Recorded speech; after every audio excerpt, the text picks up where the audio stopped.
What's up? Amateur Lore here. Like, sub, blah, blah, blah. Okay, so you guys really liked part 1 of teams you forgot almost made the playoffs. So here's part 2. And if you have teams you remember that I haven't talked about, feel free to comment them down below. I might cover them in the next video. I tried to keep the intro short like Bryce Young. I think I did a decent job anyway. So let's get right into the video.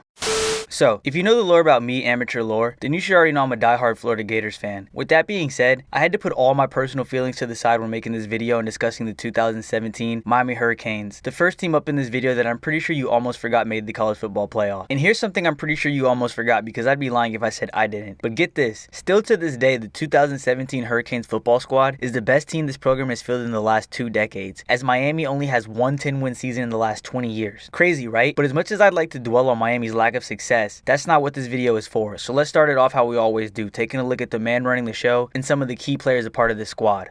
The old ball coach for this 2017 Miami football team was Mark Richt, and the man he trusted to run the show was quarterback Malik Rozier, who would put up over 3,100 yards with 26 tuds through the air, as well as adding 450 plus on the ground. Staying on the ground, Travis Homer was the team's leading rusher, as he would finish the season just shy of 1,000 rushing yards, and leading the receiving corps was Braxton Berrios, who is a Dolphin now, and one of my favorite sneaky player props to pick, would finish with the team lead in receiving with nearly 700 yards and 9 touchdowns. Starting the 2017 season, the Miami Hurricanes would destroy Bethune-Cookman 41-13 in a tune-up game to prepare themselves for the long and grueling road ahead that is ACC conference play. I don't know if this is cliche or what, but the Hurricanes' next 2 games against Arkansas State and Florida State would be canceled and postponed because of Hurricane Irma. And this might be off topic, but I remember when this hurricane was going on like it was yesterday because my birthday is in September. And if you're from Florida, then me and you share the pain of being born in the South during hurricane season. I can't tell you how many times my birthday plans have been ruined by the hurricanes. Hey, maybe that's why I don't like the Miami Hurricanes. I'm getting off topic. Anyway, back to the Canes.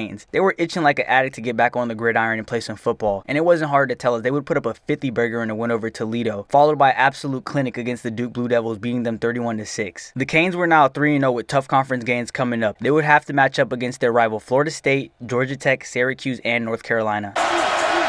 Rozier to the air, lobs it end zone, Berrios! Although they do have that one timeout left. Rozier going to take a shot, and it is caught into the end zone. Touchdown, Miami! Second half. 2nd and 5. Rozier coming back to the short side, complete. Homer, touchdown, Canes! Room looked like cramps. Missing some guys. A gaping hole. Homer, home run, Canes! And 24 yards out for the win. The Hurricanes take the lead. Here comes the blitz. Rozier wide open up the seam. He's got the freshman, Jeff Thomas. Back to the ground. There goes Travis Homer. Touchdown. Travis Homer had not a whole lot doing on the run in the first half. They're going to throw, and the speed burner Thomas is absolutely gone. Surviving their last 4 games by 1 score, the Canes had managed to somehow stay undefeated, and throughout all of that, there was still plenty of chatter around the program that the Miami Hurricanes haven't even played their best football yet this year. 8-0 and ranked 10th in the country, the Canes' first series test of the season was coming up as the 13th ranked Virginia Tech Hokies were coming into town to try and upset the 10th ranked Canes. A win here would have the Hurricanes sitting pretty in the playoff standings and give them the momentum they would need to finish off the season strong. Takes a look at the slot. Berrios, touchdown! Homer takes off. Homer in the clear. Travis Homer all the way home. Touchdown, Miami. 3. Jackson chased, harassed, heaves it in, intercepted. Intercepted by Jaquan Johnson. Over the head of the receiver and into the safety's hands. First down at the 13. DJ Dallas in the game. Rozier steps up, escapes, and runs into the end zone. After the Canes' humongous win against the 13th ranked Hokies, Miami was starting to gain attention from the college football world. It wasn't an exaggeration to say that all eyes were going to be on the Hurricanes for the rest of the season. Ranked all the way at the 7th spot in the polls, the Hurricanes were just 3 spots away from the top 4 in serious playoff contention. All they needed was another statement win, and fortunate for them, their next opponent was the 3rd ranked Notre Dame Fighting Irish. To say this game was a huge game is an understatement. Let me know if I'm wrong, Miami fans, but this is probably the biggest game the Canes have hosted in a while, as College Game Day was there, and this top 7 matchup was easily the biggest game of the night. Hurricanes storm in signature style with the smoke and the pyrotechnics.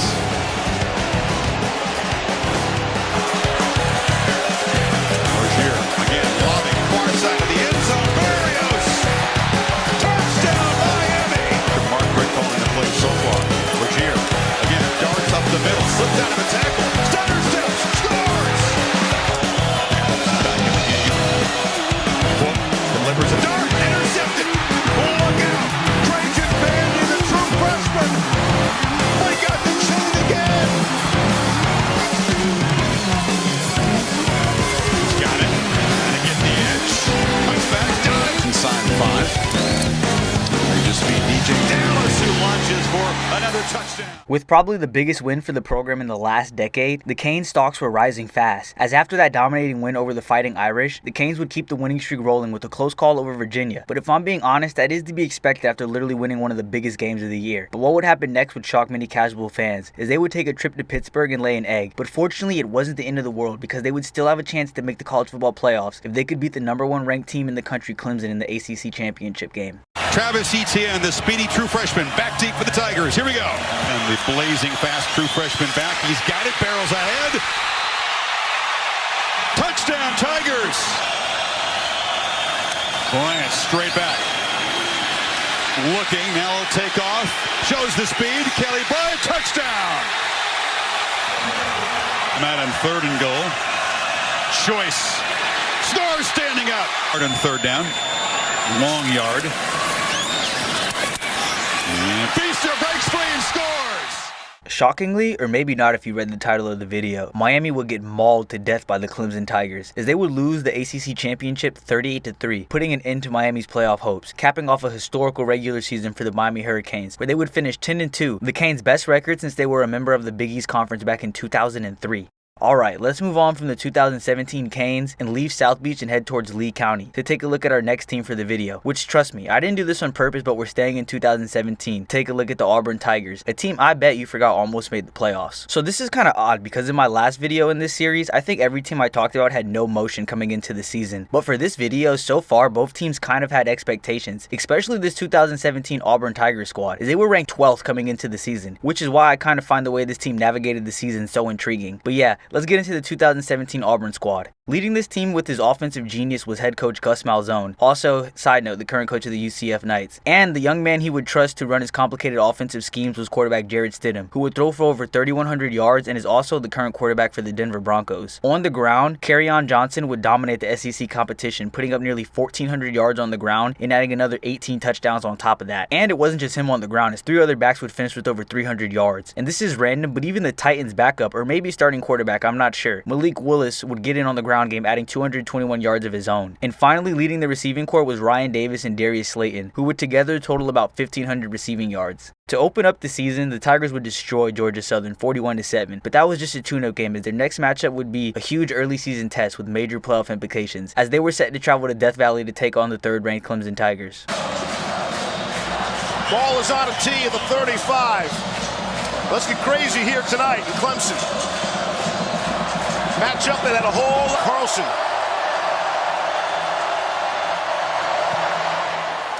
On the way. And for Clemson, first drive didn't go so well. Quick screen out to McLeod. And that ball came out. Auburn says they have it, and they do! Carlson was good from 24. This from 28. It too is good. 2 seconds left in the half. Fake the pitch. Bryant will keep it. And cross off. And Bryant's going to keep it himself. Spins off the tackle, stays on his feet, and hits the end zone. 3rd and 20. Stidham, he's patient anyway. Now we'll try to get out of it. And they're not going to face this kind of defense, obviously. Auburn fought hard, but was unable to leave Death Valley with a 0 in the loss column. It was a tough early loss, but since it was against a team who would finish the 2017 college football regular season ranked #1 in the country, if the Tigers could just take care of business in the SEC, they would be more than fine in their goal of reaching the college football playoffs. Obviously, that would be easier said than done, but the Tigers would bounce back after their loss to Clemson in a game against Mercer, where they would leave a lot left to be desired by only winning 24-10, but a win is a win. And as SEC play started, the Tigers would take their game to another level, with dominating wins against Missouri, 24th ranked Mississippi State, and Ole Miss, putting their record to 4-1 and moving their ranking up to the 10th ranked team in the country before they would travel back to Death Valley again. Would they leave with a win this time? 2nd down and 7, ball just shaded into LSU territory. Stidham loading and going long, got a man wide open, and he's got him, and it's Hastings, touchdown.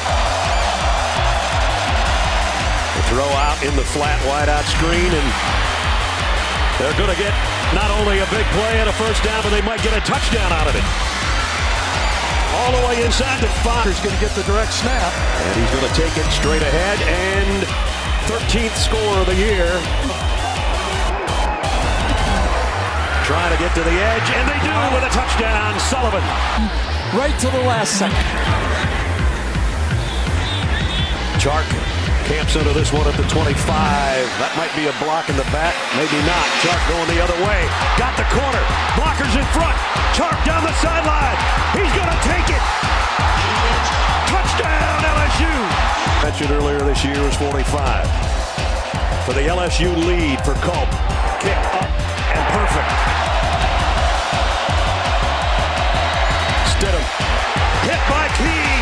That's the ball game. Normally a loss like that would send a team spiraling in the wrong direction. I mean, come on, losing the game you were up that much has to be one of the most demoralizing things that a group of young athletes could face. But much credit to the coaching staff and the veteran leadership on this team, as after their second loss in Death Valley this year, they would bounce back and win 2 games in a row convincingly against SEC West foes, Arkansas and Texas A&M, setting their record at 7-2 and giving them a little bit of momentum for their next game against the number 1 ranked Georgia Bulldogs. Quick side note, this is the second time Auburn was facing off against the number 1 team in the country, and it wouldn't be the last.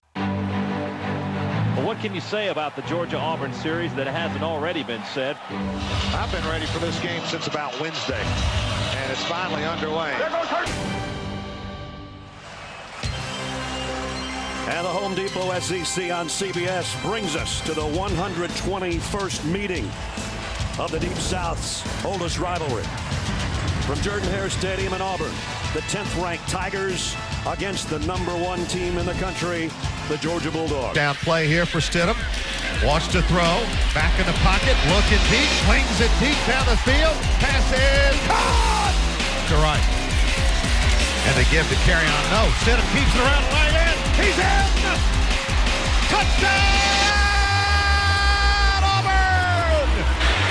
Georgia showing blitz from the corner. Stidham picks it up. Screen pass underneath Ryan Davis. Slips a tackle. He's to the 20, to the 15, to the 10, to the 5. He scores! Yes! Touchdown Auburn! Touchdown Auburn!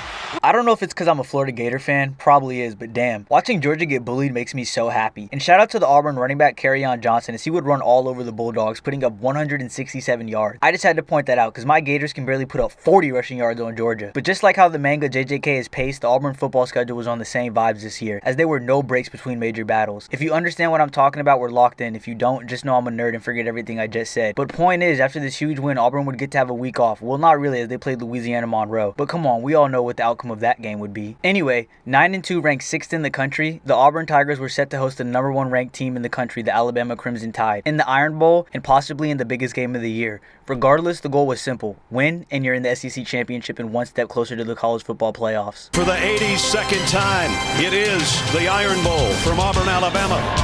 The Home Depot SEC on CBS brings us to Jordan-Hare Stadium. And the 6th-ranked Auburn Tigers on their home field against the top team in the land, the Crimson Tide of Alabama. Down and 2. In motion. Carrion will keep it. Then the jump pass. Give to Carrion right up the gut. Carrion in the end zone. From the Alabama 16. This time Stidham fakes it, keeps it around left end. He has a block. He's at the 10, cuts it up. 5. He scores! Jalen Hurts sends his tight end in motion. Hurts looks over the middle, throws underneath, pass is caught, and that's short of the first down. 2 receivers left, 1 right. Here's Hurts, steps back. Here comes pressure. Hurts steps up. Hurts gonna run, throw upfield, incomplete, and that's it.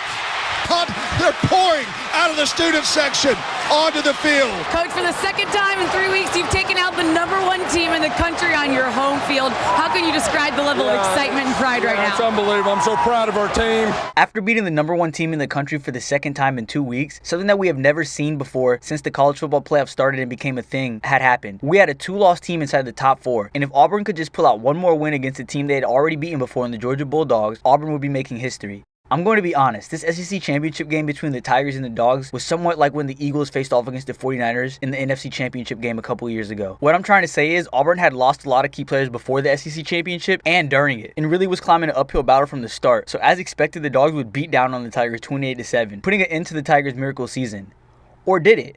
Because I think what happens next, a lot of people forget. So check me out. After that loss to Georgia, they would face UCF in the Peach Bowl and lose again. Which is why I think a lot of UCF fans really think they could have won it all that year. Because the logic is, if we beat Auburn and Auburn beat 2 #1 teams and kept it close with another one that year, doesn't that make UCF better than all those teams I just named? Hypothetically, at least. What do y'all think? Let me know in the comments. I'm not telling you what I think. I obviously know what I think, but just let me know what y'all think in the comments. But speaking of the UCF Knights, the next and last team I want to talk about is the Stanford Cardinals. That transition made no sense, but just let it ride. Please. Anyway, before we end this video, I want to take a quick look at the 2015 Stanford Cardinal. And when I say a quick look, I mean quick. The year is 2015, the Florida Gators football team is still good, and the Stanford Cardinal are a powerhouse in the Pac-12. Life is good. Things were simpler back then. Does anyone else miss when Stanford was a top 5 team almost every year? I know I do. Anyway, for the last team of this video that I'm sure you almost forgot made the playoffs, we were taking a look at the 2015 Stanford Cardinal. So let's get right into the team. Leading the program at head coach, we had David Shaw, who I personally really wish was still coaching Stanford today. He coached a lot of really good teams in the early 2010s. Running this offense was quarterback Kevin Hogan, who only put up around 2,900 yards, and you might think that's weak for a playoff contender, but you'll understand why very soon. As leading the team in rushing was Christian McCaffrey, who put up a bonkers 2,000 yards on the ground, and leading the team in receiving was also Christian McCaffrey, adding another 600 plus through the air. He would also finish second in Heisman voting this year. Looking back at his highlights this year, it is easy to see why he's a top 5 running back in the NFL today. Before we get back into the season, I just want to say this team did have dogs catching the ball though. Don't get it twisted, as they had future NFL tight ends on this squad in Austin Hooper and Dalton Schultz.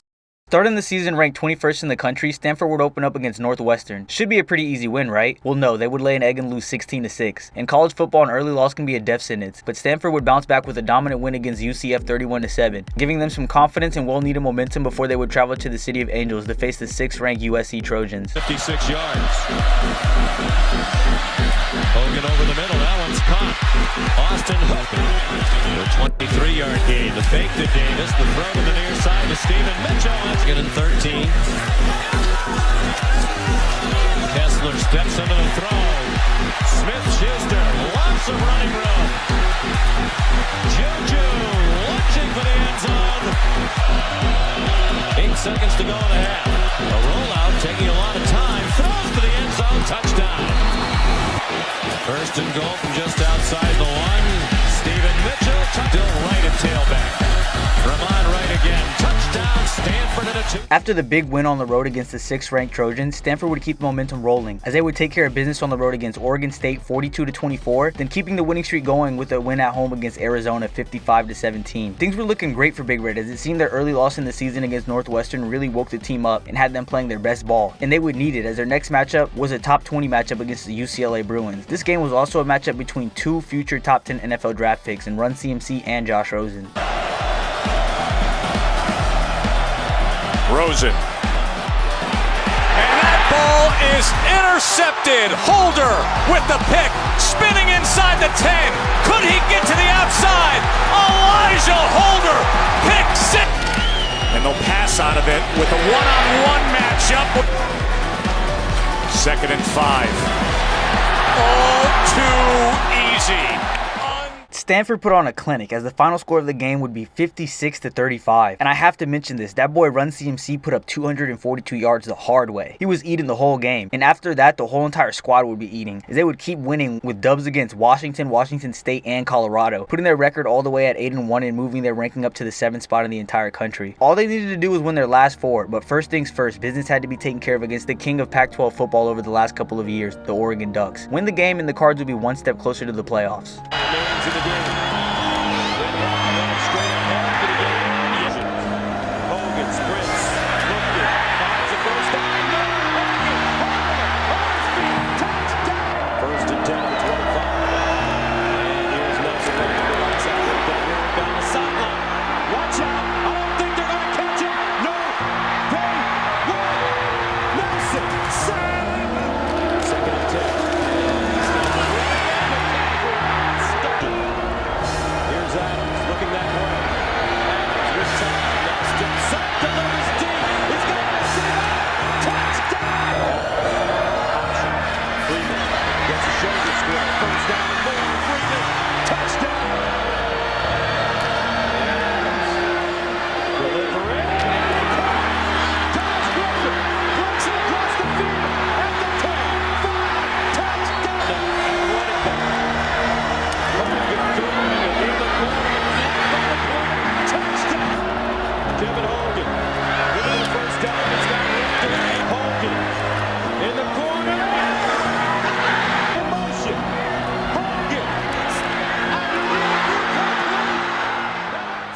Sadly, our boys in red and white would come up just short and probably one of the most exciting games from that year. And I know the team we just covered before this one was still in playoff contention with 2 losses on the season, but that was a very special and rare occurrence, as after this loss, Stanford's playoff hopes were completely out the window. However, they did finish the season off strong, beating the number 6 ranked Notre Dame Fighting Irish and winning the Pac-12 championship game against USC. All in all, they would finish the season 12-2 with the Rose Bowl win over the number 5 Iowa Hawkeyes, which is kind of an Easter egg for the viewers who remember the first video of the series I did. Long here in preparation. Hogan to the middle, and it's complete. McCaffrey! Will he score on the first play from scrimmage? Yes!